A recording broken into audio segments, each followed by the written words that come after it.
Hello everyone, let's take a look at this basic earnings per share computation and reporting.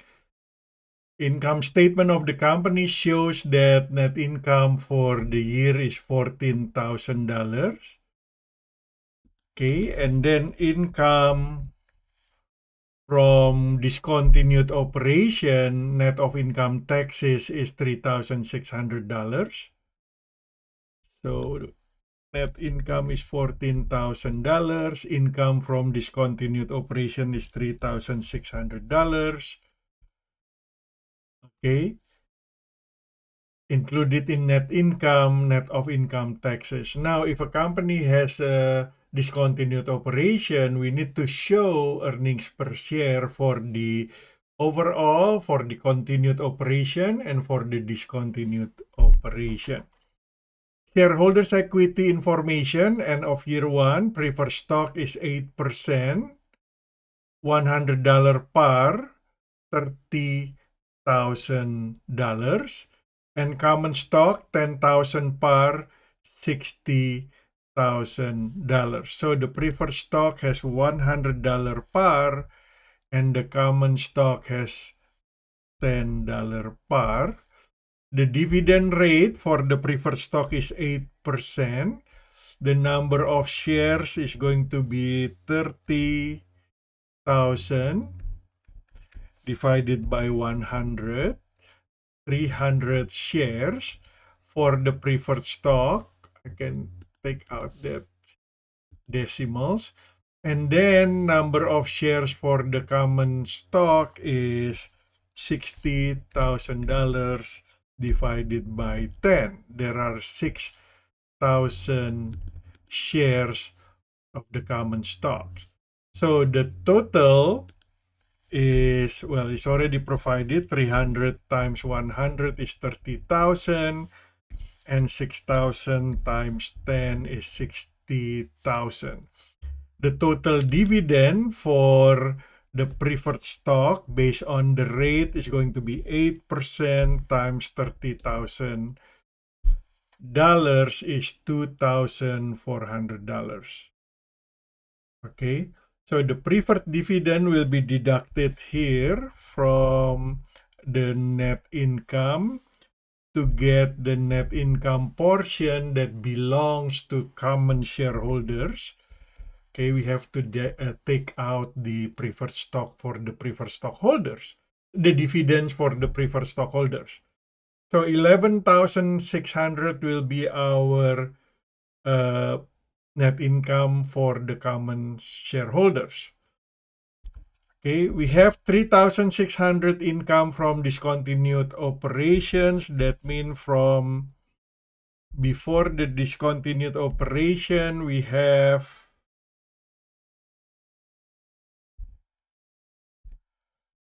$10,400. Okay, 10,400 plus 3,600 from the discontinued operation. Total net income is $14,000. So that's basically for the numerator.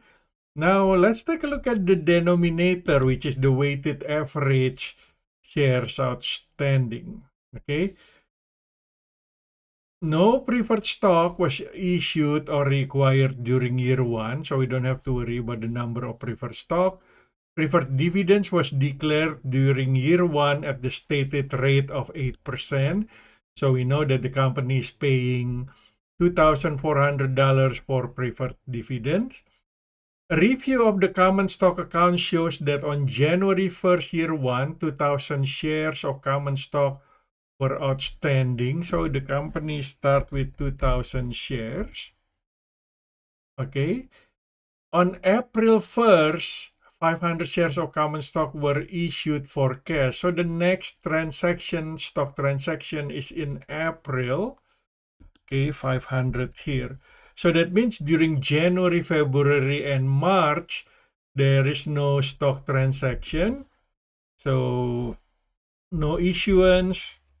The total is 2,000. And then that's for January, February, and March. That means 3 months out of 12. That's the fraction of the year.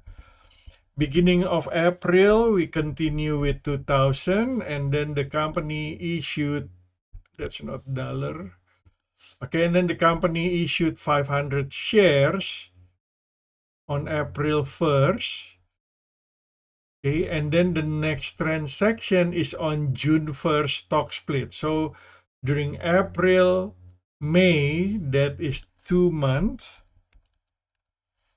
Okay, 2 out of 12 or 1/6. The company has 2,500 shares outstanding. And then in June 1, on June 1, 2-for-1 stock split. So at the beginning of June, the company starts with 2,000 and then, 2,500. And then stock split, so they issued additional 2,500. I put it in red to remind me that, hey, I need to make adjustment for stock split and stock dividend. So the total is 5,000.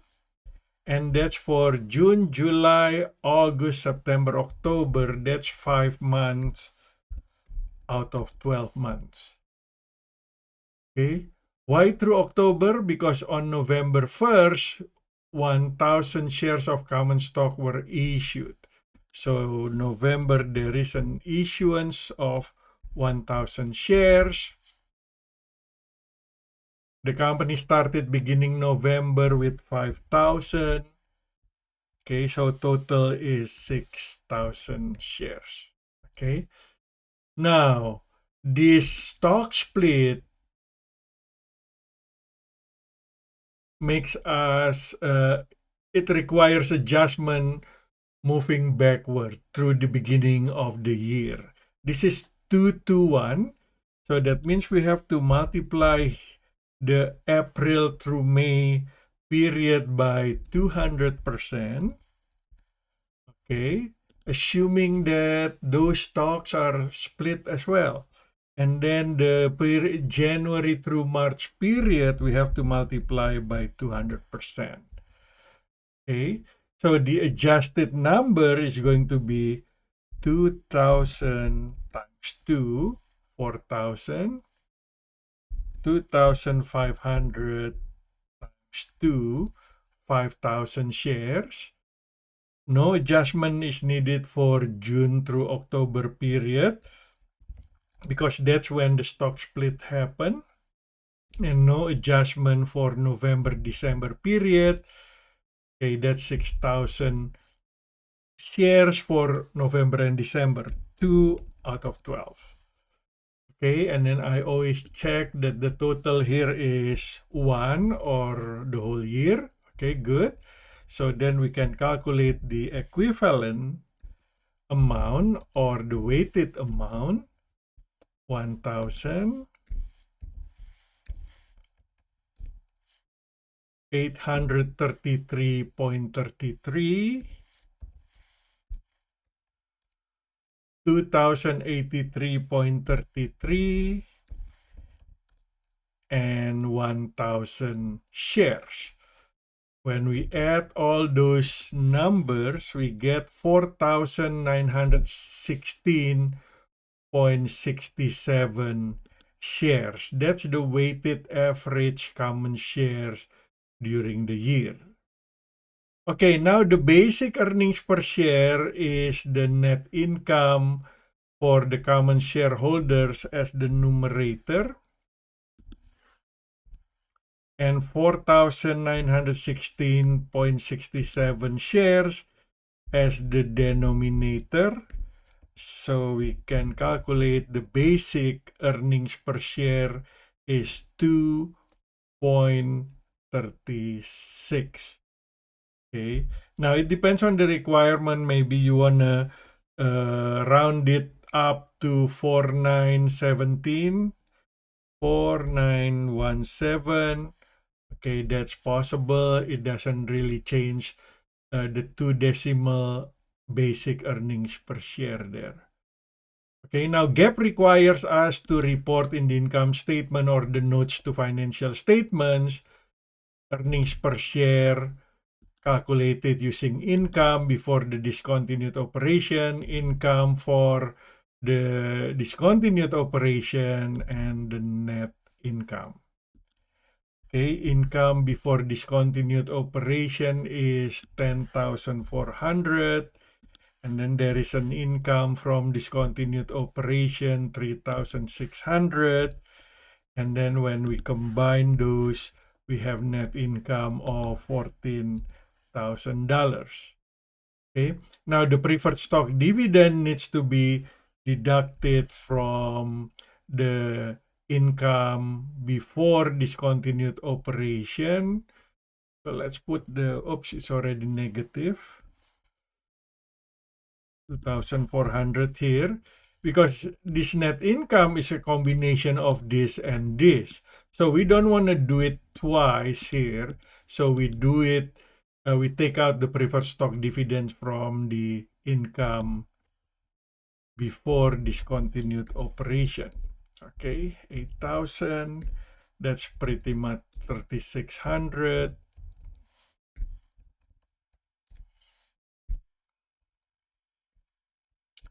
That's 11,600. Those are the numerator. Those are the different numerator. The weighted average shares outstanding will still be the same.